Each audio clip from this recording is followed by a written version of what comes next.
নতুন জায়গা, নতুন পরিবেশ। তো আজকে দুপুরবেলা খাওয়া-দাওয়া করেই রেডি হয়ে গেলাম। রেডি হতে, হতে একদম বিকেল হয়ে গেছে। তো বিকেলবেলা বের হয়ে গেলাম। শীতকালে দিনটা যেহেতু ছোট, তাই এই যে খাওয়া-দাওয়া শেষ করে রেডি হয়ে বের হতে, হতে একদম প্রায় সন্ধ্যার কাছাকাছি হয়ে গেছে। তারপর আমরা বের হয়ে গেলাম শীতের কাপড় নিয়ে। প্রচুর পরিমাণে শীত এখানে। তো আমরা মূলত এসেছি খাগড়াছড়ি, রামগড়ে। অনেকেই চিনেন, অনেকেরই পরিচিত। তো অবশ্যই কমেন্ট করে জানাবেন, এখানকার কেউ যদি আমার ভিডিও দেখে থাকেন অবশ্যই কমেন্ট। এখানকার কোনো কিছুই তো আমাদের পরিচিত না, তো তাই আমরা বের হয়ে গেছি। এখানে অনেক জায়গা আছে, খুব সুন্দর সুন্দর। এখন যে জায়গাটা দেখতে পাচ্ছেন এটা কিন্তু নতুন তৈরি করা হয়েছে। খুব সুন্দর একটা জায়গা, আমার তো খুবই ভালো লেগেছে জায়গাটা। এটা হচ্ছে মূলত স্থলবন্দর, আর এখানে হবে আপনার চেকপোস্ট হবে, প্লাস এখানে খুব সুন্দর একটা ইন্ডিয়ার বর্ডার আছে, মানে এই পারে বাংলাদেশ আর ওই পারে হচ্ছে ভারত। আপনারা দেখতেই পাচ্ছেন এখানে কিন্তু ব্যারিকেড দেওয়া আছে। তো ওই পারে হচ্ছে ভারত। তো আমরা যেহেতু ওখানে যেতে পারবো না, তাই আমরা এখান থেকে কিছু ছবি নিয়ে নিয়েছি। এখানে দাঁড়িয়ে আমরা অনেক ছবি দিয়েছি, আপনারা তো দেখতেই পেয়েছেন অলমোস্ট। এই যে দেখতেই পাচ্ছেন এদিকে একটা রাস্তা তৈরি হবে। তো এদিকে রাস্তা হলে খুব সুবিধাই হবে, সবার জন্য খুবই সুবিধা হবে আর কি। তো আমরা এখানে কিছুক্ষণ ছিলাম। এটার অপোজিট পাশেই হচ্ছে বিহার। তো আমরা কিছুক্ষণ পরে ওখানে বিহারে চলে গেলাম, যেহেতু অনেকটাই সন্ধ্যা হয়ে এসেছে। তো আমরা বিহারে চলে গেলাম। বিহারে আমরা প্রার্থনা করলাম এবং আপনাদের জন্য কিছু ভিডিও ধারণ করলাম। তো এটাও আমাদের পাহাড়তলিতে যে মহামণি মন্দির আছে ওইটার মতোই এটা আরেকটা মহামণি মন্দির। তো এটা হচ্ছে রামগড়ের মহামণি মন্দির। সো আমরা এখানে আসলাম, এসে প্রার্থনা করলাম।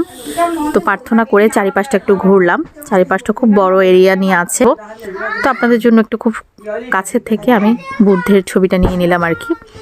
তো এদিকে সবাই প্রার্থনা করতে বসলো, আমি প্রার্থনা করে উঠে গিয়েছি এবং উঠে সবাইকে একটু এই যে ভিডিওতে নিলাম আর কি। আমরা যাওয়ার পরেই কিন্তু এখানে আরও অনেকেই এসেছেন, অনেক চাকমারাও এসেছেন।